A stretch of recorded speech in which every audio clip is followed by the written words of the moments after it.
السلام علیکم ورحمۃ اللہ تعالی وبرکاتہ۔ نحمده ونصلي ونسلم على رسوله الكريم اما بعد فاعوذ باللہ من الشیطان الرجیم بسم اللہ الرحمن الرحیم ان اللہ وملائکته یصلون علی النبی یا ایھا الذین آمنوا صلوا علیہ وسلموا تسلیما اللهم صل على سيدنا ومولانا محمد معدن الجود والكرم وآله الكرام وابنه الكريم وبارك وسلم صلاة وسلاما عليك يا رسول الله صلی اللہ تعالی علیہ وسلم۔ سورہ بقرہ آیت نمبر 200 کی تفسیر جاری ہے۔ اللہ تبارک و تعالی ارشاد فرماتا ہے فَإِذَا قَضَيْتُم مَّنَاسِكَكُمْ فَاذْكُرُوا اللَّهَ كَذِكْرِكُمْ آبَاءَكُمْ أَوْ أَشَدَّ ذِكْرًا فَمِنَ النَّاسِ مَن يَقُولُ رَبَّنَا آتِنَا فِي الدُّنْيَا وَمَا لَهُ فِي الْآخِرَةِ مِنْ خَلَاقٍ۔ پھر جب اپنے حج کے کام پورے کرو تو اللہ کا ذکر کرو جیسے اپنے باپ دادا کا ذکر کرتے تھے، بلکہ اس سے زیادہ ذکر کرو۔ اور کوئی آدمی یوں کہتا ہے کہ اے ہمارے رب ہمیں دنیا میں دے دے اور آخرت میں اس کا کچھ حصہ نہیں۔ یہاں پر جو یہ آخری والا جو جز ہے آیت کریمہ کا، اس میں کافروں کی دعا کا ذکر ہے کہ کافر جب دعا کرتا ہے تو وہ دنیا کی چیزیں ہی مانگتا ہے، وہ آخرت کی بھلائی، آخرت کی نعمتیں اور آخرت کی بہترین نہیں مانگتا، کیونکہ اس کا تو آخرت پر ایمان ہی نہیں ہے۔ لیکن جب ایمان والا دعا کرتا ہے تو وہ دنیا کی بھی بھلائی مانگتا ہے اور آخرت کی بھی بھلائی مانگتا ہے۔ اب دیکھیں کافر جب دعا کرتا ہے تو اس کو دنیا میں کبھی کبھی اس کی مانگی ہوئی چیز دے دی جاتی ہے، لیکن آخرت میں تو اس کا کوئی حصہ نہیں، آخرت کی نعمتوں سے، بھلائی سے اس کا کوئی لینا دینا نہیں ہے۔ آخرت کی نعمتیں تو ایمان والوں کے لیے ہوں گی، اسی وجہ سے ایمان والے جب دعا کرتے ہیں تو دنیا کی بہتری بھی مانگتے ہیں اور آخرت کی بہتری بھی مانگتے ہیں۔ جو مشہور دعا ہے جو میں نے پڑھ کے آپ کو سنائی تھی، وہ آنے والی آیت کریمہ میں آ رہی ہے۔ فرماتے کہ یاد رہے کہ مومن اگر دنیا کی بہتری طلب کرتا ہے تو یہ بھی جائز ہے، دنیا کی بھلائی مانگنا بھی جائز ہے، اور یہ طلب دنیا اگر دین کی تائید اور تقویت کے لیے ہو تو یہ دعا بھی امور دین سے شمار ہوگی، یعنی دین کی تائید کے لیے دنیا کی بھلائی مانگ رہا ہے، جیسے مال مانگ رہا ہے، دولت مانگ رہا ہے کہ مجھے دولت مل جائے، مجھے مال مل جائے، اور اس کی نیت کیا ہے؟ اس کی نیت یہ ہے کہ مجھے دولت ملے گی، مجھے مال ملے گا تو اس کے ذریعے سے میں دین کی خدمت کروں گا، میں غریبوں کی مدد کروں گا، میں مسکینوں کی، فقیروں کی مدد کروں گا، بھوکوں کو کھانا کھلاؤں گا، یتیموں کی ضرورتوں کو پورا کروں گا، مدرسے میں دوں گا، مسجد میں دوں گا، اللہ کی راہ میں دوں گا۔ یہ اگر نیت ہے تو یہ مال طلب کرنا بھی اس کا عبادت میں شمار ہوگا، اچھی نیت ہو جانے کی وجہ سے۔ تو دیکھیں آپ دنیا کی بھلائی مانگ رہے ہیں اور اس میں نیت اچھی شامل کر لی تو وہ کام بھی ثواب کا کام ہو گیا۔ تو نیتوں پر اعمال کا دار و مدار ہوتا ہے، جو کہا جاتا ہے حدیث پاک ہے انما الاعمال بالنیات، کہ اعمال کا دار و مدار نیت پر ہے، کہ کوئی دنیا کا کام بھی اس میں اچھی نیت اگر شامل کر لی جائے تو وہ دین کا کام بن جاتا ہے، وہ عبادت بن جاتا ہے۔ لیکن یہ یاد رہے کہ آخرت کو اصلاً یعنی بالکل فراموش کر کے صرف دنیا مانگنا یہ مسلمان کے شایع نشان نہیں، مسلمان کے لائق نہیں، مسلمانوں کے لائق نہیں ہے کہ وہ صرف دنیا ہی مانگے، دنیا کی ہی بھلائی مانگے۔ نہیں، ایمان والا اگر دنیا کی بھلائی مانگتا ہے تو ساتھ میں آخرت کی بھی بھلائی مانگتا ہے، بلکہ اس کو آخرت کی بھلائی بھی مانگنی ہی چاہیے، کیونکہ دنیا تو 4 دن کی ہے، دنیا تو فنا ہو جانے والی ہے، ہر کسی کو یہاں سے جانا ہے، یہاں کی بھلائی لے کر ہم کیا کریں گے؟ تھوڑے دن تک اس کا فائدہ حاصل کریں گے۔ جو آخرت کی زندگی ہے وہ ہمیشہ کی زندگی ہے، تو اس کی جو بھلائی، اس کی جو بہتری یا وہاں کی جو نعمتیں ہیں وہ ہمیشہ رہنے والی نعمتیں ہیں، تو ان کو تو ضرور مانگنا چاہیے۔ آخرت کی نعمتوں کا سوال، آخرت کی بھلائیوں کا سوال تو ضرور کرنا چاہیے۔ کہتے ہیں کہ دنیا کے طلبگاروں اور آخرت کے طلبگاروں کے بارے میں اللہ تبارک و تعالی ارشاد فرماتا ہے، یہ سورہ بنی اسرائیل کی 18 اور 19 نمبر کی آیتیں ہیں۔ دیکھیے اس میں ہمارے لیے عبرت بھی ہے، سبق بھی ہے۔ اللہ تبارک و تعالی فرماتا ہے من کان یرید العاجلۃ عجلنا له فیہا ما نشاء لمن نرید ثم جعلنا له جہنم یصلاها مذموما مدحورا ومن اراد الآخرۃ وسعى لها سعیها وهو مؤمن فاولئک کان سعیهم مشکورا۔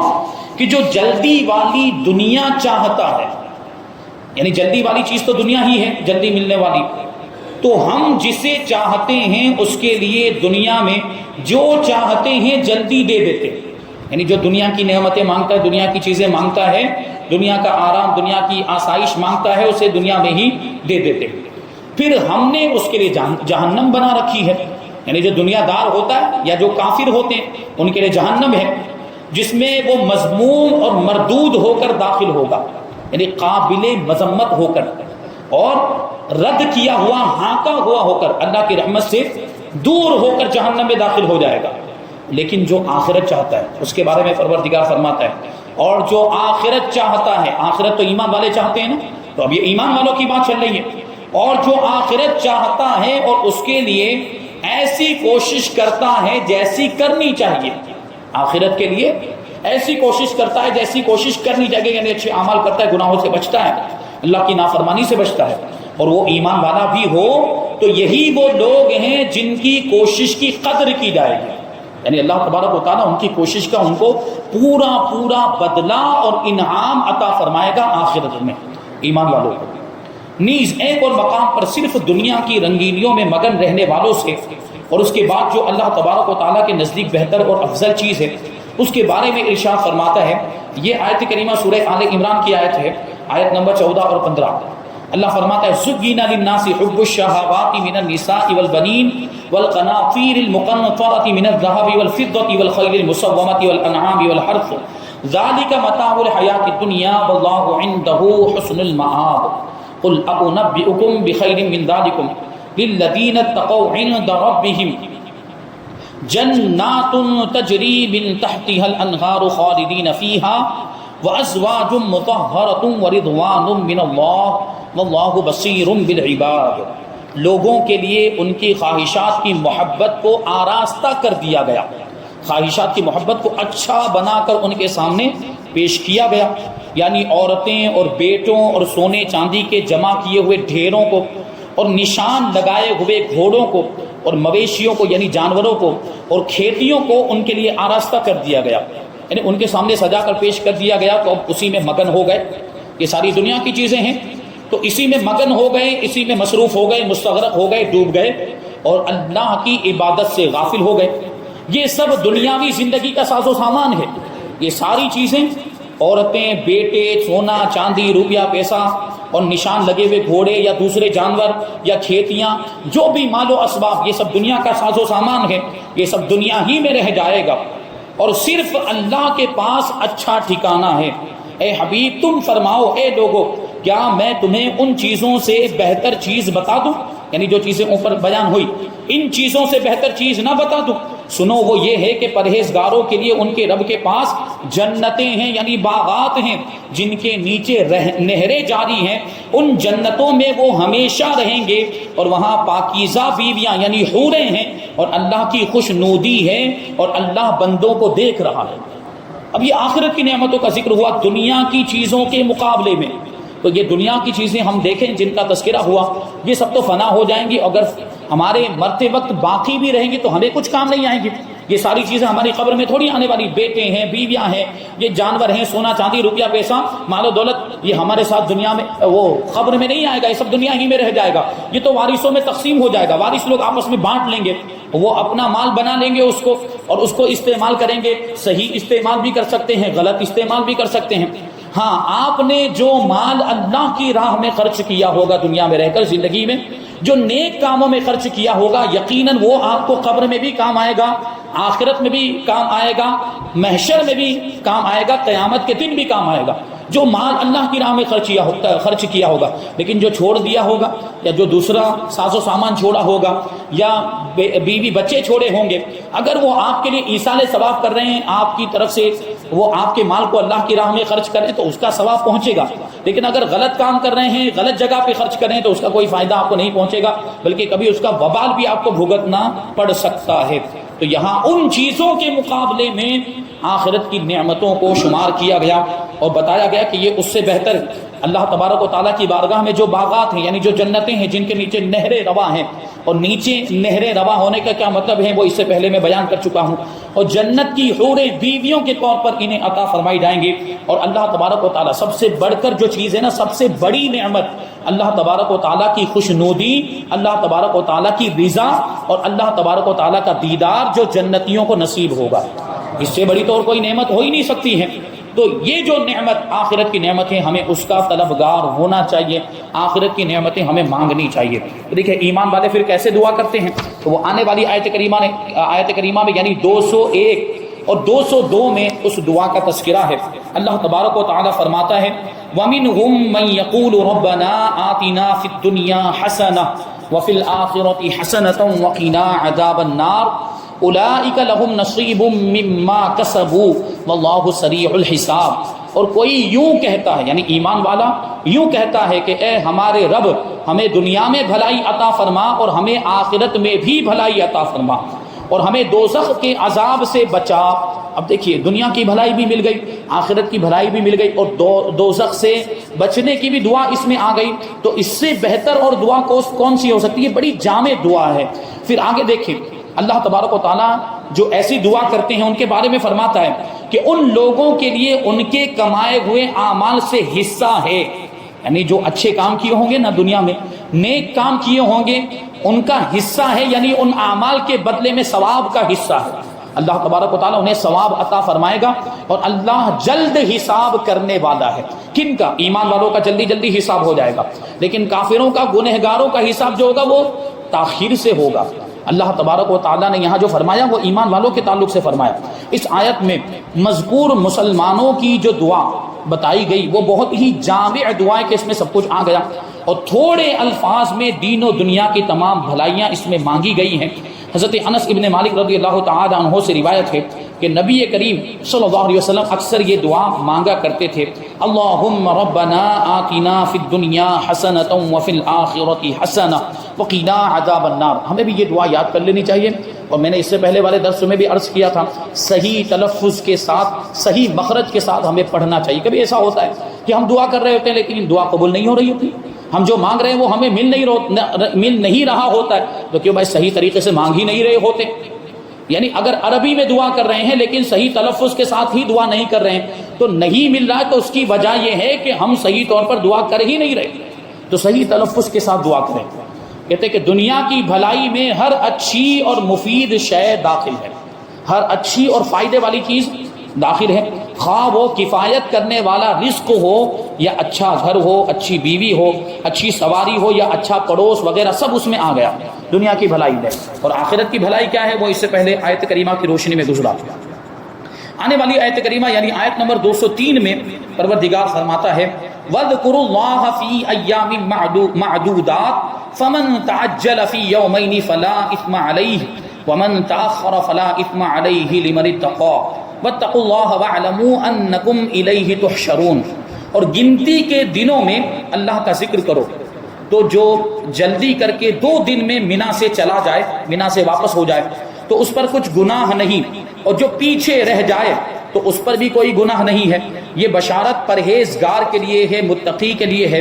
اور اللہ سے ڈرتے رہو اور جان رکھو کہ تم اسی کی طرف اٹھائے جاؤ گے، اسی کی بارگاہ میں حاضر کیے جاؤ گے. اب یہاں پہ جو فرمایا گیا کہ گنتی کے دنوں میں اللہ کا ذکر کرو، تو ان گنتی کے دنوں سے مراد کون سے دن ہیں؟ فرماتے ہیں کہ گنتی کے دنوں سے مراد ایام تشریق ہے، 10 سے لے کر 13 ذی الحجہ. یہ جو تاریخیں ہوتی ہیں ان کو ایام تشریق کہا جاتا ہے. اور ذکر اللہ سے نمازوں کے بعد جمرات کی رمی کے وقت تکبیر کہنا مراد ہے. اللہ اکبر اللہ اکبر. جو کنکریاں ماری جاتی ہیں، جمروں کو کنکریاں جو ماری جاتی ہے حج کے موقع پر، ایک تو جمرہ عقبہ ہے، پھر 3 دوسرے جمرے ہیں. تو ان جمرات کو جو ہے کہ کنکریاں ماری جاتی ہیں اور ان کنکریوں کے مارنے کے بعد اللہ کا ذکر کیا جاتا ہے، تکبیر پڑھی جاتی ہے. اور مراد یہ ہے کہ مینا میں قیام کے دوران اللہ تبارک و تعالیٰ کے ذکر میں مشغول رہو. ایک آیت کریمہ میں جو آگے فرمایا گیا کہ جو جلدی کر کے 2 دن میں ہی واپس ہو جائے، 2 دن میں ہی چلا آئے مینا سے، تو اب یہ 2 دن سے مراد کون سے 2 دن ہے؟ 10 ذی الحجہ کو تو جمرہ عقبہ کی رمی کی جاتی ہے اور اس کے بعد 3 جمرات کی رمی ہوتی ہے، ان میں 11 12 13 ذی الحجہ کو یہ رمی کی جاتی ہے. تو اگر کوئی 11 12 کی رمی کرنے کے بعد واپس آ جائے تب بھی کوئی حرج نہیں ہے. لیکن 13 تاریخ کی رمی کرنا یہ افضل اور بہتر ہے، زیادہ ثواب کی بات ہے۔ یعنی 13 کو بھی اگر وہاں کوئی رکتا ہے اور 13ویں تاریخ کی بھی رمی کر کے واپس آتا ہے تو یہ بہتر ہے، یہ افضل ہے۔ کہتے ہیں کہ 10، 11، 12 اور 13 ذی الحجہ ان چاروں دنوں میں مینا میں جمرات پر رمی کی جاتی ہے، وہ کنکریاں ماری جاتی ہیں۔ 10 تاریخ کو صرف ایک جمرے کی اور بقیہ تاریخوں میں 3 جمرات کی رمی ہوتی ہے۔ 13 تاریخ کو بھی رمی تو ہے، لیکن اگر کوئی شخص 12 تاریخ کی رمی کر کے مینا سے واپس آ جائے تو اس پر کوئی گناہ نہیں ہے، اگرچہ 13 کو رمی کر کے واپس آنا افضل ہے، یعنی 13 کی بھی رمی وہ کرے۔ بھائی اتنا خرچہ کر کے جاتے ہیں، لاکھوں روپے کا خرچہ ہوتا ہے، تو پھر ایک رمی کیوں چھوڑے بھائی؟ جب ثواب مل رہا ہے، اتنے سارے پیسے خرچ کیے ہیں، تو جب ثواب مل رہا ہے جو افضل کام ہے وہ کیوں نہ کرے؟ تو 13 کی بھی رمی کر کے ہی واپس ہونا چاہیے، جبکہ کوئی مجبوری نہ ہو۔ اگر کوئی بیمار ہو گیا، کسی کے ساتھ کوئی مسئلہ پیش آ گیا تو الگ بات ہے، لیکن کوئی صحیح ہے، تندرست ہے، کوئی مجبوری نہیں ہے، تو پھر واپس آنے کی کیا حاجت ہے؟ تو وہ 13ویں کی بھی رمی کر کے ہی واپس آئے۔ یہاں 2 دنوں میں رمی کر کے چلے جانے سے مراد 10 ذی الحجہ کے بعد والے 2 دن ہیں، یعنی 11 ذی الحجہ اور 12 ذی الحجہ کی رمی کرنے کے بعد جو واپس آ جائے اس پر کوئی گناہ نہیں ہے۔ آنے والی آیت کریمہ اللہ تبارک و تعالی ارشاد فرماتا ہے وَمِنَ النَّاسِ مَن يُعْجِبُكَ قَوْلُهُ فِي الْحَيَاةِ الدُّنْيَا وَيُشْهِدُ اللَّهَ عَلَى مَا فِي قَلْبِهِ وَهُوَ أَلَدُّ الْخِصَامِ وَإِذَا تَوَلَّى سَعَىٰ فِي الْأَرْضِ لِيُفْسِدَ فِيهَا وَيُهْلِكَ الْحَرْثَ وَالنَّسْلَ وَاللَّهُ لَا يُحِبُّ الْفَسَادَ۔ اور لوگوں میں سے کوئی وہ ہے کہ دنیا کی زندگی میں اس کی بات تمہیں بہت اچھی لگتی ہے اور وہ اپنے دل کی بات پر اللہ کو گواہ بناتا ہے، حالانکہ وہ سب سے زیادہ جھگڑا کرنے والا ہے، اور جب پیٹ پھیر کر جاتا ہے تو کوشش کرتا ہے کہ زمین میں فساد پھیلائے اور کھیت اور مویشی ہلاک کرے، یعنی جانوروں کو ہلاک کر دے، اور اللہ فساد کو پسند نہیں کرتا۔ اب یہاں پہ ایک مخصوص آدمی کی بات چل رہی ہے۔ کس کی بات چل رہی ہے؟ یہ آیت کریمہ اخنس ابن شریق کے بارے میں نازل ہوئی، جو منافق تھا، جو اپنے آپ کو مومن ظاہر کرتا تھا لیکن حقیقت میں وہ مومن نہیں تھا، اندر سے وہ کیا تھا؟ کافر تھا، ایمان والا نہیں تھا۔ اس کے بارے میں یہ آیت کریمہ نازل ہوئی، اور اس کا معاملہ کیا تھا؟ وہ حضور پاک صلی اللہ علیہ وسلم کی خدمت میں حاضر ہوتا، اور جب حضور پاک صلی اللہ علیہ وسلم کی بارگاہ میں حاضر ہوتا تھا تو بہت ہی لجاجت سے میٹھی میٹھی باتیں کرتا تھا، بہت ہی وہ ایسا لگے کہ بہت اچھی باتیں کرتا ہے، بہت پیاری باتیں کرتا ہے، اور اپنے اسلام اور حضور پاک صلی اللہ علیہ وسلم کی محبت کا دعویٰ کرتا تھا کہ میں مسلمان ہوں اور حضور سے محبت کرتا ہوں، اور اس پہ قسمیں کھاتا تھا، اور در پردہ یعنی جب وہاں سے واپس ہوتا تو منافقوں کے ساتھ جا کر مل جاتا اور فساد انگیزی میں مصروف ہو جاتا تھا، یعنی فساد پھیلاتا تھا۔ اور اس نے کیا کیا تھا؟ مسلمانوں کے مویشیوں کو بھی ہلاک کر دیا تھا اور ان کی کھیتیوں کو بھی آگ لگا دی تھی، کیونکہ اندر سے تو منافق تھا، مسلمانوں کا دشمن تھا، اگرچہ اپنے آپ کو مسلمان کہتا تھا، نبی پاک صلی اللہ علیہ وسلم کی محبت کا دعویٰ کرتا تھا، لیکن اندر سے کافر تھا، مسلمانوں کا بھی دشمن اور مسلمانوں کی جانوں کا بھی دشمن، مسلمانوں کے اموال کا بھی دشمن تھا۔ اسی لیے اس نے کیا کیا؟ مسلمانوں کے جو مویشی جانور تھے ان کو بھی مار دیا، ان کو بھی ہلاک کر دیا، اور ان کی کھیتیوں میں بھی آگ لگا دی اور کھیتیوں کو بھی برباد کر دیا۔ اس طرح سے اس نے فساد پھیلایا اور مسلمانوں کو نقصان پہنچایا۔ تو اس فساد کا ذکر قرآن پاک کی اس آیت کریمہ کے اندر اللہ تبارک و تعالی نے فرمایا۔ کہتے ہیں یہاں مجموعی طور پر جو خرابیاں بیان کی گئی ہیں وہ یہ اس منافق کی خرابیاں، پہلے نمبر پر ہے ظاہری طور پر بڑی اچھی باتیں کرنا، دوسرے نمبر پر ہے اپنی غلط باتوں پر اللہ کو گواہ بنانا، تیسرے نمبر پر جھگڑالو ہونا، اور چوتھے نمبر پر ہے فساد پھیلانا، پانچویں نمبر پر ہے لوگوں کے اموال یعنی لوگوں کے مال برباد کر دینا، اور چھٹے نمبر پر ہے نصیحت کی بات سن کر قبول کرنے کے بجائے تکبر کرنا۔ نصیحت کی بات سن کر اس کو قبول کرنے کے بجائے کیا کرنا؟ تکبر کرنا۔ یہاں آیت مبارکہ میں اگرچہ ایک خاص منافق کا یعنی اخنس ابن شریق کا تذکرہ ہے، لیکن یہ آیت بہت سے لوگوں کو سمجھانے کے لیے کافی ہے۔ ہمارے معاشرے میں بھی بہت سے لوگ ایسے ہیں جن کی زبان بڑی میٹھی ہوتی ہے، گفتگو بڑی نرمی سے کرتے ہیں، بڑی عاجزی کا اظہار کرتے ہیں، لیکن در پردہ دین کے مسائل میں یا لوگوں میں یا خاندانوں میں فساد برپا کرتے ہیں اور ہلاکت و بربادی کا ذریعہ بنتے ہیں۔ یعنی لوگوں کے سامنے تو بہت اچھے بن کے آتے ہیں، لیکن پیٹ پیچھے نقصان پہنچانے والے کام کرتے ہیں اور فساد پھیلاتے ہیں۔ تو یہ آیت کریمہ ان لوگوں کو بھی شامل ہے یعنی ایک منافق، مخصوص منافق کی یہاں پر بات چل رہی لیکن اس کی برائی بیان کی گئی، تو اب یہ برائی کسی دوسرے کے اندر پائی جائے تو وہ بھی تو برا مانا جائے گا، وہ بھی تو برا کہلائے گا۔ تو ایسی عادتیں یہ منافقین کی عادتیں ہوتی ہیں، جو 6 چیزوں کا یہاں پر ذکر کیا، یہ منافقوں کے اندر یہ خصلتیں ہوا کرتی ہیں اور یہ منافقین کا معاملہ ہوتا ہے۔ دیکھیے اب اس کے بارے میں آگے مزید کیا فرمایا گیا۔ آیت نمبر 206 میں اللہ تعالیٰ فرماتا ہے وَإِذَا قِيلَ لَهُ اتَّقِ اللَّهَ أَخَذَتْهُ الْعِزَّةُ بِالْإِثْمِ فَحَسْبُهُ جَهَنَّمُ وَلَبِئْسَ الْمِهَادُ، اور جب اس سے کہا جائے کہ اللہ سے ڈرو تو اسے ضد مزید گناہ پر ابھارتی ہے، یعنی وہ ضد میں آ جاتا ہے اور اڑ جاتا ہے اور مزید گناہوں کے کام کرنے لگ جاتا ہے اور زیادہ فساد پھیلاتا ہے، تو ایسے کو جہنم کافی ہے، یعنی وہ سیدھا جہنم میں جائے گا اور وہ ضرور بہت برا ٹھکانہ ہے، یعنی جہنم سے برا ٹھکانہ تو کوئی ہو ہی نہیں سکتا ہے، تو یہ جہنم میں جائے گا ایسا شخص جو جب اس کو سکھایا جائے، جب اس کو سمجھایا جائے تب بھی سدھرتا نہیں اور زیادہ بگڑ جاتا ہے ضد میں آ کر۔ یہ منافقین کا طریقہ ہے۔ منافق آدمی کی ایک علامت یہ ہوتی ہے کہ اگر اسے سمجھایا جائے تو اپنی بات پر اڑ جاتا ہے، دوسرے کی بات ماننا اپنے لیے توہین سمجھتا ہے، نصیحت کیے جانے کو اپنی عزت کا مسئلہ بنا لیتا ہے، اپنی شان کے خلاف سمجھتا ہے۔ یہ کون ہوتا ہے مجھے نصیحت کرنے والا؟ ایسی باتیں ہوتی کہ نہیں ہوتی؟ کوئی سمجھائے تو کون ہوتا ہے مجھے سمجھانے والا؟ اپنے آپ کو بہت بڑا سمجھتا ہے، تکبر میں آ جاتا ہے۔ افسوس کہ ہمارے یہاں ایسے لوگوں کی بھرمار ہے۔ گھروں میں دیکھ لیں تو لڑکی والے لڑکے یا اس کے گھر والوں کو نہیں سمجھا سکتے، چھوٹے خاندان والے بڑے خاندان والوں کو نہیں سمجھا سکتے، عام آدمی کسی چودھری کو نہیں سمجھا سکتا، عوام کسی دنیاوی منصب والے کو نہیں سمجھا سکتے، مسجدوں میں کوئی نوجوان عالم یا دینی مبلغ کسی پرانے بوڑھے کو نہیں سمجھا سکتا۔ یہ تو ہم دیکھتے ہیں آئے دن کی ہمارے سامنے کے معاملات ہیں، وہ بوڑھے لوگ اپنا حق سمجھتے ہوتے ہیں مسجد کے اوپر کہ ہم تو پرانے نمازی ہیں تو ہمیں کوئی سمجھا نہیں سکتا، ہمیں کچھ کہہ نہیں سکتا، اور ان کو کچھ کہہ دیا جائے اگرچہ کہنے والا صحیح بات کہہ رہا ہو پھر بھی وہ ماننے کے لیے تیار نہیں ہوتے، سمجھنے کے لیے تیار نہیں ہوتے، وہ اپنے آپ ہی کو صحیح سمجھ رہے ہوتے۔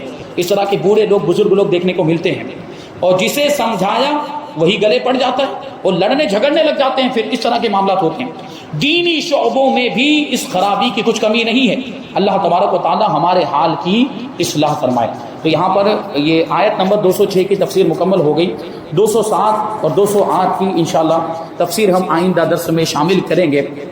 اللہ تبارک و تعالیٰ کی بارگاہ میں دعا ہے کہ جو کچھ بھی بیان ہوا اس پر ہم سب کو عمل کرنے کی توفیق عطا فرمائے اور نور قرآن سے ہم سب کے دلوں کو روشن اور منور فرمائے۔ وما علینا الا البلاغ۔ السلام علیکم۔